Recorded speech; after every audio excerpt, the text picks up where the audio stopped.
Bħal-far miexi b'ritmu tajjeb ix-xogħol biex il-kwart ta' mil tingħata dera ġdida sabiex tilħaq l-istandards tal-Awtorità Dinjija tal-Motorsport l-FIA. Għal dan il-għan it-tul ta' din it-trakka GSTs. Ma' TVM News il-perit Rebecca Grek fiħdan Infrastructure Malta spjegat li x-xogħol fil-kwart ta' mil bħalissa jinvolvi l-ħitan u l-art tal-konkos. Bħalissa qegħdin jiġu konklużi xogħlijiet fuq il-ħitan dawk li ngħidulhom is-safety walls, l-impact walls, illi huma sistema ta' ħadid rinforzat bil-konkos imbagħad.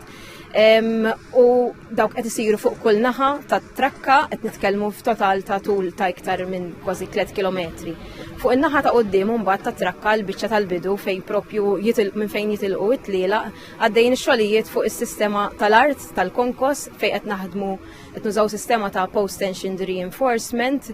Il-perit Grek spjegat li Infrastructure Malta għaddejja wkoll b'xogħlijiet fit-toroq tal-inħawi biex issir il-wisa l-proġett kollu. Bħalissa dejjem xogħlijiet fi triq Benajsa fejn qegħdin jinbnew sistema sħiħa ta' walk-through culverts minn fejn ħajkun qegħdin jiġu rilokati sistemi ta' cables tal-animal ta' infrastruttura eżistenti u infrastruttura ġdida kif ukoll servizzi ta' telekomunikazzjoni fost l-oħrajn. Ma' TVM News il-President tal-Federazzjoni Maltija tal-Motorsport Duncan Micallef spjega li din faċilità fost tlieta tal-proġett ta' trakka tal-karozzi. Wara hawnhekk ħanibdew xogħlijiet ġol karting track fil-bidu tas-sena d-dieħla li dik hija parti mill-proġett li jiġi t-tieni proġett.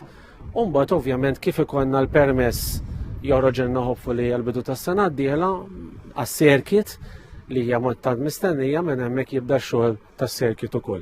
Is-Sur Micallef jistma li madwar 65% mill-art għaċ-ċirkwit il-ġdid tnatfet diġà.